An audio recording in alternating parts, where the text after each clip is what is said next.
pun dapat mengejar waktu setelah breakdown kita tadi, dapat taksi bekerja kembali. Baik, jadi hari ini sempena kuliah kita pada kali ini.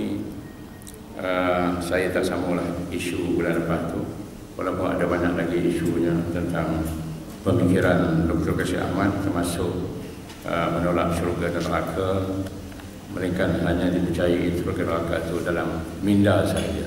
Itu sebahagian dari ajaran dia lah. Tapi kita ini oleh kerana sepanjang 2 minggu ini perkara yang paling menonjol ialah doa. Jadi kita nak cakap bab doa. Siapa kita kata perkara yang paling menonjol bab doa? Kerana kita tengok di mana-mana ada makna signboard ataupun iklan suruh berdoa.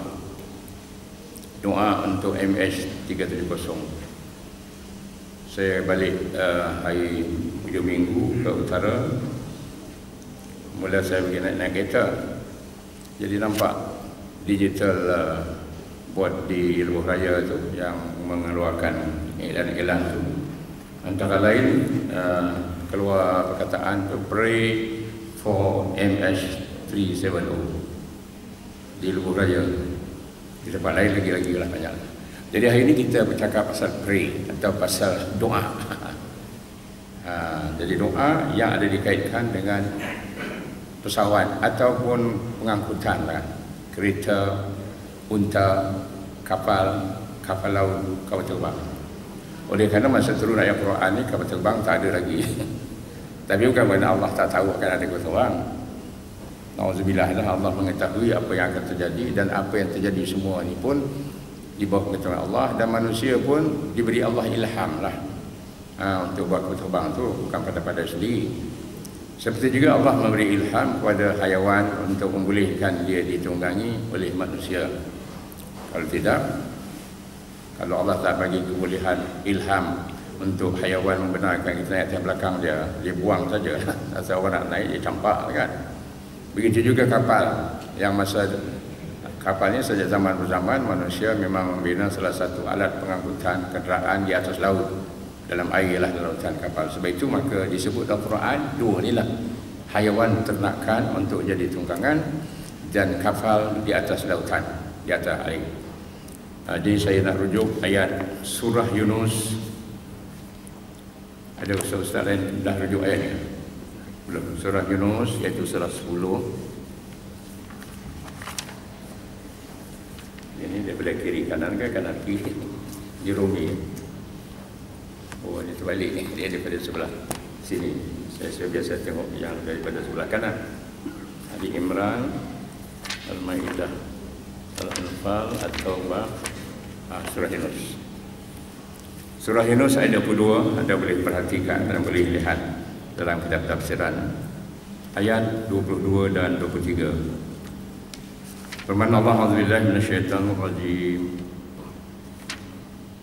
Wallazi yusayyirukum fil barri wal bahr hatta idza kuntum fil fulki wa jarayna bihim rihan tayyibah wa farihu biha ja'atha rihun 'asif wa ja'ahumul mawju min kulli makan wa dhannu annahum uhita bihim da'u Allah mukhlishina lahuddin la in anjaytana min hadhihi lanakunanna minasyakirin. Maksud ayat, dialah, yakni Tuhan lah, yang menjalankan kamu di darat dan di laut dalam reket dengan diberi kemudahan menggunakan berbagai jenis kenderaan, sehingga apabila kamu berada di dalam bahtera, yakni kapal lah, dalam bahasa dulu itu bahtera, dan bahtera itu pula bergerak laju membawa penumpang-penumpangnya dengan tiupan angin yang baik, dan mereka pun bersuka cita dengannya. Tiba-tiba datanglah kepadanya angin ribut yang kencang, dan mereka pula didatangi ombak menimpa dari segenap penjuru, serta mereka percaya mereka diliputi oleh bahaya. Pada saat itu mereka semua berdoa kepada Allah. Ini doa. Jadi ini dilambangkan dalam kapal laut lah. Cuma kita doa sekarang ni kapal dah hilang.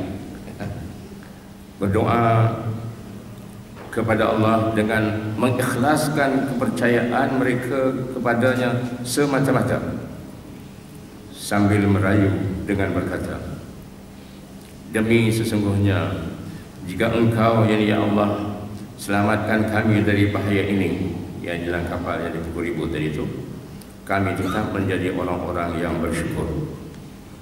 Setakat itu ayat 22 itu maksudnya.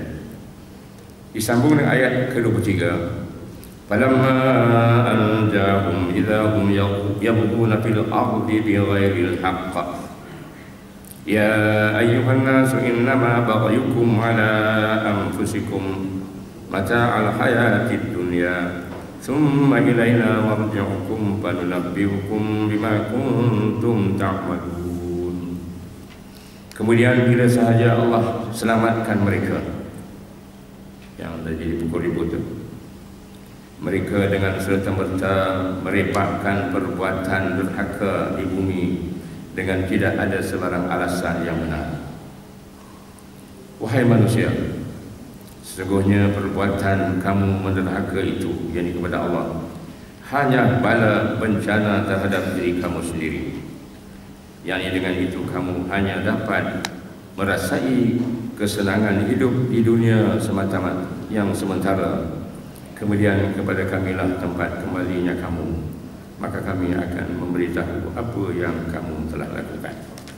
Jadi itu rujukan untuk kita jadikan satu mesej doa tadi ini. Dalam ayat ini Allah nak menggambarkan sifat manusia bila cemas, masa itu memang doa kepada Allah bersungguh-sungguh. Sebab itu ayat ini sebut da'allaha mukhlishina lahuddin. Mereka berdoa itu dengan benar-benar mengikhlaskan kepercayaan mereka kepada agama itu. Jadi orang Islam kepada agama Islam, kepada Allah. Dalam konteks ini, hari ini orang Kristian pun doa, orang Hindu pun doa, orang Buddhis doa, orang Sikh pun doa. Masing-masing mengikhlaskan kepada kepercayaan mereka lah, memohon kepada Allah, iaitu Tuhan yang mencipta alam. Tak kira lah Kristian ke Hindu ke Buddhis kan, diminta Allah yang mencipta alam. Kerana Allah hanya satu kan. Cuma bahasa mereka gunakan berbeza lah. Baik, ini Allah memberitahu sifat manusia bila dalam keadaan bahaya. Jadi cuba kita gambarkan bahaya naik kapal laut berbandingan bahaya risiko naik kapal terbang. Mana rasa risiko lebih besar? Anda semuanya rasa biasa naik terbang kan?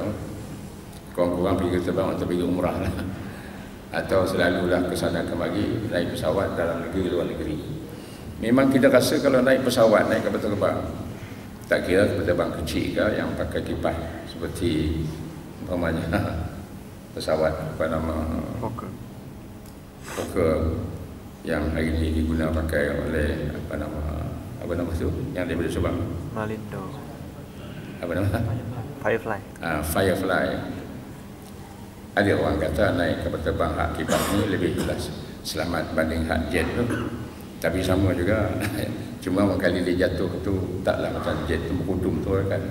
Kalau kipas dia pusing tu dia tahan sikit lah. Tapi biasanya mati juga ataupun teruk juga lah. Sebab itu siapa juga naik pesawat, belum lagi berlaku apa-apa pun dia dah ingat Allah dah. Sepatutnya macam tu lah. Sebab itu baca doa. Sebab apa?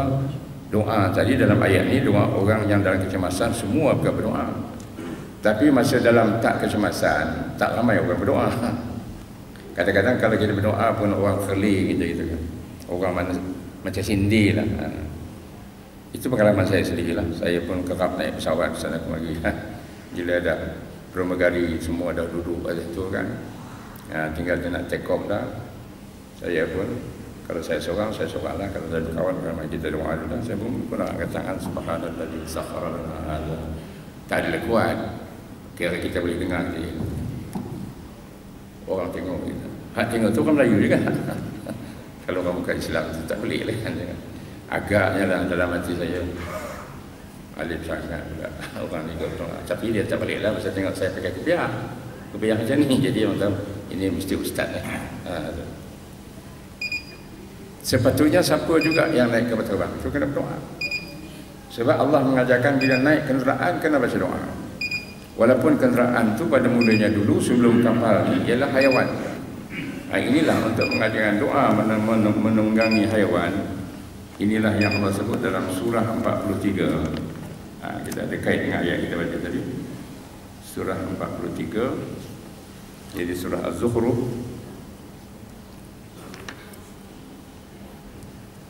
Kita ada pilih muka surah apa ya?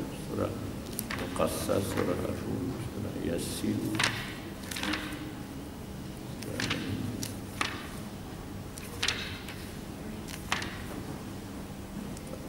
Lepas surah, surah habis surah surah Az-Zukhruf ya. Az-Zukhruf. Ini ayat, saya bacakan ayat 13, 12 dan 13. A'udzubillahi minasyaitonirrajim. Ayat Zukhruf ni surah Zukhruf surah ke-43. Tadi surah Yunus surah ke-10. Surah Yunus tadi surah 10 ayat 22 dan 23 cerita tentang mana manusia ni bila tak ada berhayat apa-apa naik kapal laut tu seronok gembira. Angin pun cantik, laut pun tenang, berlayar, laju, bergembira dalam tu, menari, menyanyi, minum arak, biasalah kat dalam kapal laut untuk orang melancong dan sebagainya. Tapi bila datang ribut topan, ombak pula pukul sekeliling, masa tu maka minta kepada Allah. Bila Allah selamatkan berhenti malapetaka ataupun berhentilah ombak ribut topan tu, dia dah lupa balik kepada Allah. Dia langgar perintah Allah. Dia berguna jadi menderhaka kepada Allah. Dalam terjemahan tafsiran yang lain dalam bahasa Indonesia dia kata melakukan kezaliman. Dia berguna menzalimi itu mana melanggar perintah Allah. Jadi Allah mengajarkan kamu nak naik apa-apa kenderaan pun itu semua adalah kemudahan yang aku bagi. Hanya dengan kuasa aku boleh dapat naik kapal laut, kapal terbang, haiwan. Ini ayat ini. أعوذ بالله من الشيطان الرجيم والذي خلق الأزواج كلها وجعل لكم من الفلك والأنعام ما تركبون لتستووا على ظهوره ثم تذكروا نعمة ربكم إذا استويتم عليه وتقولوا سبحان الذي سخر لنا هذا وما كنا له مقرنين وإنا إلى ربنا لمنقلبون. Itu ayat. Dan yang dialah itu Allah yang telah menciptakan sekalian makhluk yang berbagai-bagai jenisnya. Dan dia juga mengadakan bagi kamu kapal-kapal. Tadi kapal itu asalnya kapal laut, sebab disebut al-fulki. Tapi boleh kita dikiaskan kapal udara juga, kapal terbang. Menjadikan bagi kamu kapal-kapal dan binatang ternak yang kamu dapat mengendalinya atau menungganginya. Supaya ayat ke-13 supaya kamu duduk tetap di atasnya. Dapat duduk atas kenderaan itu tetap ya. Mana dia dah Allah jadikan dia sedia untuk ditunggangi jadi pengangkut kenderaan. Itu kehendak Allah. Kemudian kamu mengingati nikmat Tuhan kamu bila kamu duduk tetap di atasnya. Ini atas belakang haiwan tadi. Serta kamu bersyukur dengan mengucapkan Maha Suci Tuhan yang telah memudahkan kenderaan ini untuk kami. Jadi subhanalladzi sakhkhara lana hadza, maknanya Maha Suci lah dia Tuhan yang mempermudahkan kenderaan ini untuk kami atau haiwan ini untuk dijadikan kami, kapal ini untuk dijadikan kami, kapal terbang ini untuk kenderaan kami. Sedang kami sebelum ini tidak berdaya menguasainya, wa ma kunna lahu muqrinin. Itu maksudnya. Ayat berikut ayat 14, wa inna ila rabbina lamunqalibun, dan sesungguhnya kepada Tuhan kamilah kami akan kembali. Jadi dalam doa ini mana kita mengaku pertama kita dapat nikmat Allah mempermudahkan kenderaan untuk kita berpindah dari satu tempat ke tempat, bergerak. Kenderaan yang pada asalnya haiwan. Dalam konteks ini yang banyak digunakan dulu kerana dia boleh jalan-jalan, unta. Jadi unta ataupun Allah bagi ilham kepada semua binatang unta ni bahawa selain dagingmu untuk boleh digunakan untuk dimakan, belakangmu boleh ditunggangi untuk jadi kenderaan. Sebab itu maka dia sedia je orang naik atas belakang dia tak ada pula nak mengelak buang misalkan. Pandai pula tu suruh turun dia duduk belah dia suruh turun itu sakhara Allah permudahkan untuk siapa lana kita manusia. Begitu juga lembu, begitu juga kebau ya, tapi orang tak ada tukang kebau kan, cuma ada juga orang naik atas kebau tu tanpa saja bukan untuk tunggangan. Apa hal pun boleh kalau lembu tu digunakan untuk tangan. Begitulah kuda panjang. Jadi ini semua Allah kata nikmat yang Allah memudahkan kepada kita manusia, dan kita bersyukur. Tanda kita bersyukur maka kita memuji Allah. Itu tasbih. Subhanallazi sakhkhara lana hadza. Makna maha sucilah Allah dari segala kekurangan yang dia memudahkan kita untuk dapat menunggangi hayawan ini, kapal ini, kapal terbang, kapal laut. Kalau tak ada kita, maknanya berdoa kepada dia pun dia tak ada masalah. Bukan dia minta doa kita, tapi kerana kita bergantung kepada dia. Sebab kita kata kalau tak ada kamu ya Allah beri kemudahan ni, kami tak boleh menguasai untuk menunggangi kenderaan ni. Sebab apapun kami semua balik kepada kamu. Inna ila rabbina lamunqalibun. Itu dalam ayat surah Yunus tadi pula Allah bagi ingat pada aku dah selamatkan kamu daripada bencana bahaya ombak dan angin ribut tadi. Bila dah selamat mau melakukan penderhakaan kepada aku, ingat kata Allah, ilaina marji'ukum. Allah beritahu pula. Yang tu Allah yang mengingatkan. Mengingat orang yang selalu lupa kepada Allah ni, Allah kata lepas Allah selamatkan dari ancaman segala macam bahaya, ilaina marji'ukum. Mu semua balik kepada kami. Panunabbiukum bima kuntum ta'malun. Itu ayat surah Yunus tadi. Maka kami akan cerita apa yang semua buat atas dunia ni nanti untuk menerima balasan di hari akhirat. Ayat yang ni pula kita pula yang beritahu ke dia sebagai tanda ikrar. Inna ila rabbina lamunqalibun. Sesungguhnya kami kepada Tuhan kami lah akan balik. Yakni untuk menyatakan kesyukuran kami.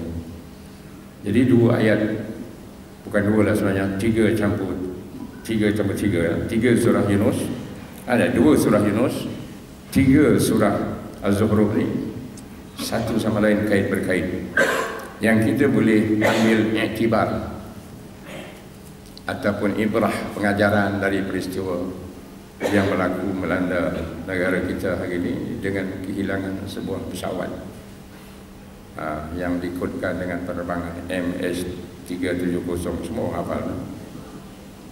Dan kod itu telah ditukar kepada kod lain kerana menghormati MH370 yang belum disembahyangkan. Yalah, belum tahu siapa yang mati kan. Mati tak mati lagi, tak ada kita sembahyang jenazah lain. Kalau ditemui misalnya dah ketahui dah orang dah semua mati, walaupun dah jadi lembut, jadi air ke, jadi apa atau jadi hancur ke, maka kita yang orang Islam kita boleh sembahyangkan secara ghaib atas mereka itu. Tapi sekarang tak boleh sembahyang lagi. Sekarang masih boleh doa je lagi. Doa memohon, ya Allah tunjukkanlah kepada kami. Jadi sekarang ni rasa-rasa daripada 29 juta penduduk negara ni, mungkin saya rasa agak-agak berapa peratus lebih banyak daripada orang yang sembahyang 5 waktu, yang berdoa. Sembahyang 5 waktu secara puratanya lebih kurangnya 25% secara tetap. Itu dari segi survei yang pernah kita buat secara purata lah. 25%. Adalah negeri yang ramai sikit sembahyang lebih sikit, Kelantan sampai 38%. Tapi ada negeri pula yang hanya 18%. Jadi kita purata hak sembahyang 5 waktu itu doa, segala doa itu 25%. Tapi doa untuk MH370 ni rasa-rasanya 50% daripada orang Islam. Kalau campur pula doa orang Kristian, doa orang Hindu, Buddhis, Sikh lah lagi banyak. Pasal semua berdoa. Hari-hari disuruh berdoa kan. Saya buka channel mana pun ada dekat sudut tertulis doa untuk MH370. Sampai saya kata di Lebuh Raya tadi dekat digital board tu pun pray for MH370. Lepas tu saya balik naik bas pula. Saya pergi naik kereta. Kerana orang yang bawa tu tak boleh tunggu saya. Daripada Hatta Cik, semalam saya balik naik bas. Dalam bas tu pun ada juga stiker Lepas tu doa untuk MS370. Pasal bas tu baru ni, bas yang jenis juga, yang masa dalam peristiwa ni juga 3-4 hari lepas, bas tu jatuh gaung, berapa orang mati. Bas tu yang saya selalu naik, saya ulang alik kalau saya naik bas daripada Kuala Lumpur ni, sama ada naik Jalan Duta ke atau Berudaya ke, pergi ke Kementing, saya naik bas tu lah. Bas konsortium. Bas konsortium tu yang baru ni jatuh gaung tu, mengelak satu orang, jatuh gaung. Saya tengoklah kesan masih ada lagi. Sebab saya selalu kata gitu, ish ni kalau orang jatuh sini ni memang innalillah wa inna ilaihi raji'un. Rupanya ada jatuh sungguh. Walaupun baru dibaiki, dia buat grill baru lah, besi tu, lepas gunung tempurung, turun mahal lagi buat kan. Jadi di dalam bas tu pun ada juga stiker doa untuk MS370. Jadi rasanya orang paling banyak berdoa, inilah masanya. Tapi jangan kita percaya bila selesai ni dapat kita dapat, bila dia berhentikan operasi mencari kapal hilang ni, tak tahulah berapa hari lagi nak selesai tak selesai, dah tahu lah kan. Tapi tak kena berhenti kot cari. Bila dah semua dah putus asa dah secara dunianya, mereka kata kami dah berhentilah turun cari, dah entah kalau terbang kapal perang semua tak jumpa lagi, maka bangkali lepas itu kita pun semua berhenti berdoa. Jadi kalau doa untuk hanya yang hilang tu, dia akan berhentilah. Tapi yang doa untuk yang belum hilang, hal tu tak boleh berhenti. Doa yang belum jatuh, kita doa supaya tak jatuh. Maka kerana itulah maka kita mendoakan supaya penerbangan MAS, yang betulan peperangan ni adalah nasional negara kita.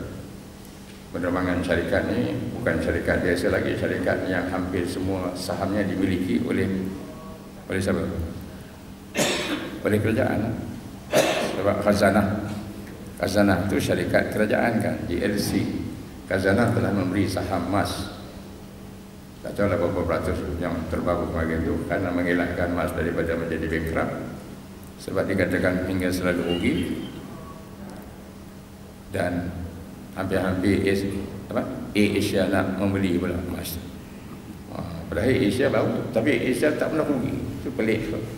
Murah pula tiket, tapi tak rugi. Dia emas pula yang tak murah. Ada sekali murah. Sebab di antara sebab yang boleh rugi emas, ini orang emas sendiri kata juga, pasal emas memberikan minuman keras percuma kepada penumpang. Minum keras ni, liquor, arak ni mahal, bukan percaya kotak. Kalau air cuma air tin katakan 100 plus tu, tak apalah. Sedangkan Asia, air mineral apa kena bayar?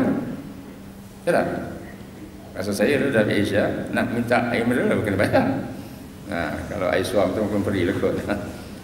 Tapi dalam Malaysia, dalam MAS, Malaysian system, airline system, percuma. Anda ni banyak biasa duduk business class kan. Kalau business class, bila-bila saja minta. Nak minum dalam perjalanan tu daripada sini pergi ke London umpamanya, 15 kali minum pun tak ada masalah. Tapi kalau ekonomi kelas tu dia ada masa had kan. Tadi free juga. Sampai orang nak pergi umrah pun, naik pesawat MAS pergi umrah, dia boleh bagi apa kalau tak. Sebab itu saya satu hari naik pesawat MAS, 70% orang nak pergi umrah, penumpang dia. Pesawat 747 itu, dari KLA ke Jeddah. Ada masa itu daripada Subang, belum ada lagi KLA masa yang itu yang saya cerita. 30% saja penumpang yang bukan orang nak menyewa badai itu daripada pekerja-pekerja di Filipina yang nak bekerja di Arab Saudi. Jadi oleh kerana mereka ni dapat free di depan kita, makanya Hindu lah minum, sekejap minta. Saya pun bila dah nak sampai ke Jeddah, saya bisinglah kepada ketua pramugari itu, pergi ke sebelah ekor belah hujung tu supaya jangan orang nampak. Saya kata, cik, ini orang Nabi umrah 70%, tak manis lah dihidangkan minuman arak. Walaupun yang minum tu orang bukan Islam, tapi nampak macam beria-ria sangat. Kejap orang minta, lepas tu menyanyi, dah mula nak mabuk. Ni makcik-makcik kampung pun tengok, tapi makcik tak tahu, dia ingat teh je kot kan, air kuning tu. Tapi dia jawab dengan kepada saya, jawapan dia betul. Jawapan dia betul. Dia kata, Tuan Haji, kami ni menjalankan tugas. Betul lah kan? Pramugari ke pergara. Itu tugas dia untuk menghidangkan air minum ke, air kotak ke, nasi lemak ke, nasi belau ke. Kalau ada itu dalam dia punya menu atau dalam dia punya servis tu. Jadi kalau orang tak minum, kami tak bagi, kata dia. Betul juga. Kami menjalankan tugas kami. Yalah, saya kata, tapi tak elok lah. Tak elok, kata elok kan, inilah tugas kami. Kalau tuan lah, dia kata duduk tempat kami ni, tuan kena buat juga. Dia kira macam challenge saya lah kan, betul kan? Tapi aku taklah nak kerja pramugara pula kan. Tapi kalau anak-anak buah kita, dan betul lah memang ada pun anak buah kita yang kerja dalam emas ni. Jadi pramugara salah seorang anak buah saya lah. Saya berkata, belum kahwin lagi. Dia kata memang lah pakcik nak buat macam mana. Jadi maka balik daripada umrah tu, saya pun sebulan kalau lebih kurang tu, saya pergi jumpalah orang yang bertanggungjawab atas emas ni.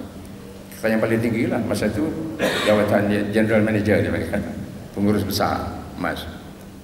Dalam masa seminggu dua ni ada gambar beliau di interview dalam channel-channel TV. Siapa tu? Tan Sri Aziz, Tan Sri Abdul Aziz Abdul Rahman. Ada interview dalam minggu lepas. Ini pesawat-pesawat hilang ni. Jadi macam-macam orang diinterview kan, orang ni. Saya cakap, ni Tan Sri Aziz. Saya memang kenal dia pun. Masa tu dia lah jadi pengurus besar emas ni. Pejabatnya di Subang tu lah. Saya pula memang kenal dengan beliau ni.